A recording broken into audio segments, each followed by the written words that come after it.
This is not a Zenith chronograph, but if you like the look, if you want some heritage, some class, maybe some affordability, perhaps the Chrono Heritage 442 is just up your alley from SeaGull.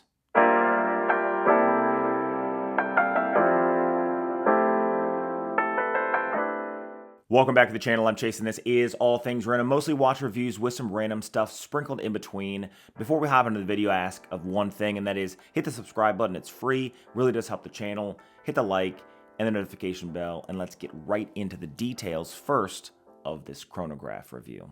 The Chrono 24 Heritage, a truly stunning watch when you look at the details of the dial, especially the up-close videos, so pay close attention.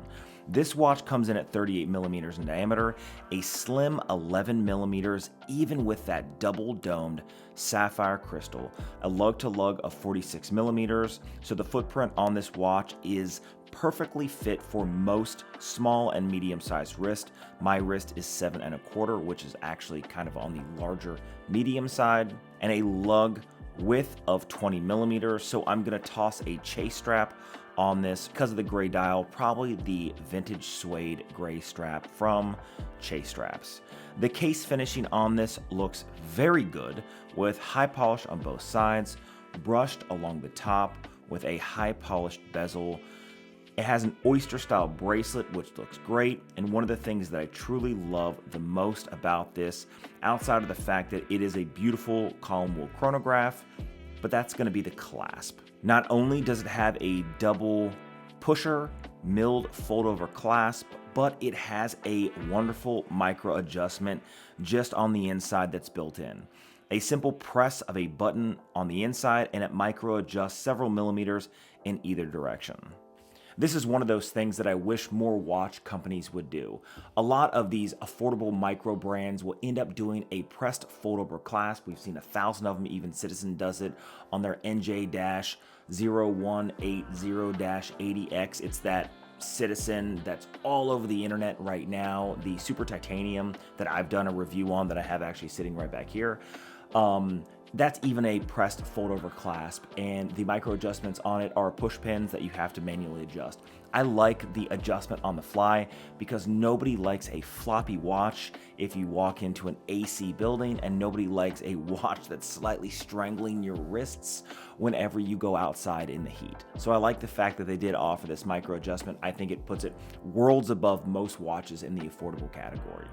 The dial is done very nicely with a matte silver finish, applied indices all the way around, 3 subdials. At the 9 o'clock position is the seconds indicator, at the 6 o'clock position is a 12-hour indicator, and at the 3 o'clock position is the 30-minute chronograph feature.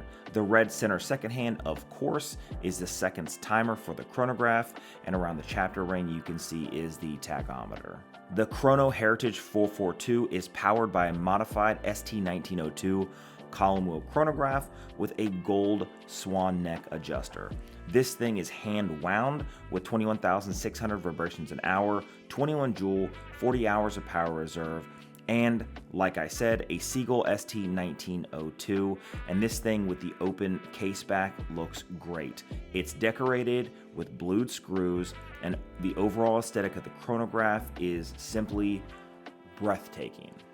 And one of the things that I do love about the SeaGull column wheel chronograph, if you guys know anything about heritage, is the fact that SeaGull themselves actually purchased the Swiss machinery and the design of the Venus chronograph, which again is a Swiss chronograph. So essentially, and people can argue this, and people argue this all the time, essentially what you're buying is a Chinese chronograph built with Swiss machining and a Swiss design. So you're kind of getting a Swiss chronograph in Chinese form with their pricing, which is relatively cheap. Now this watch comes in at like 230 bucks. So as we're going through this, just remember this thing is extremely affordable.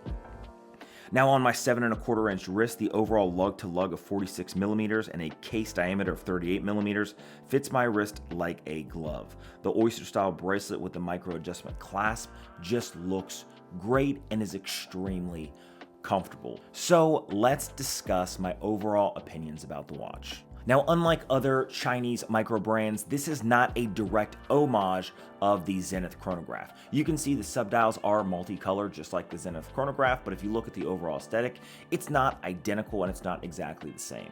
A lot of the micro brands are guilty of doing a direct homage copy, but this is not that. It's sort of a twist between the two. This is what I truly believe an homage is. An homage is something that gets a similar design aesthetic from the original, but isn't a direct copy with the Sujus name on it. It is different, especially when you look at them side by side.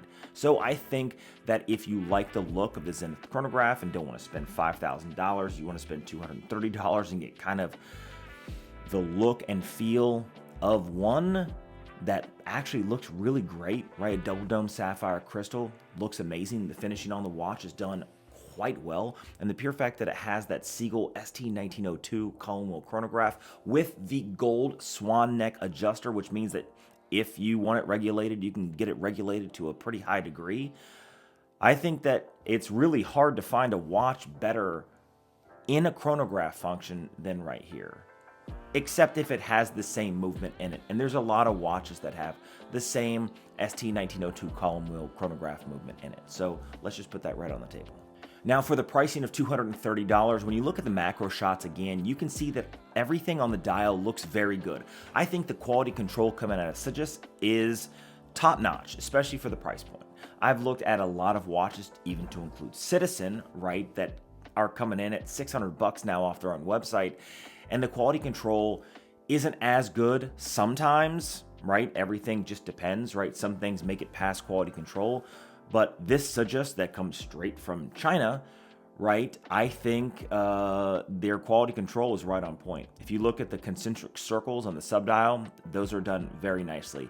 If you look at the matte texture on the dial, those things are done quite nicely. Now, if you look at the macro shots maybe of the movement, it's not going to be as clean, as crisp as something that's $10,000 coming right out of Germany. Well, of course it's not, because this is a mass-produced, affordable Chinese movement, and because of that, there's gonna be some corner cutting somewhere to give you guys a more affordable price. Then, if you look at the history of SeaGull, and then you take into account the fact that the chronograph was designed by a Swiss watch company that was actually used in a lot of other Swiss watches at the time, and now they have the rights to that and they're just reproducing it. I mean, I think that you're actually getting quite a lot for $230. Now, let's toss this thing on a gray suede vintage leather strap from my own personal watch strap company, J Straps. Link in the description below. And of course, this thing looks great. One of the things that I don't know why people don't do is replace the bracelet with a strap. I always say that the watch itself is like you, and the strap or the bracelet is like clothing to you. You wouldn't wear the same thing every day, so why should your watch? Now, what do you guys think about this watch? Do you love it? Do you hate it? Do you think it's worth the $230? I'd really love to hear your guys' opinion down in the comments below. Again, if you've made it this far, please do me a favor, hit the subscribe button. It's free, it doesn't cost you anything, but it really does help the channel and it means a lot to me. Also, hit the like button and hit the notification bell, because for some reason people don't get notified that I release these videos. In no way is this a controversial channel when I review products and watches, but I have some other things coming down the line to include, hopefully, a dive scooter and a dive flashlight. So I do have some of those random stuff coming down. It just takes time because I got to rent out like a pool. Anyway, I'll see you guys in the next one.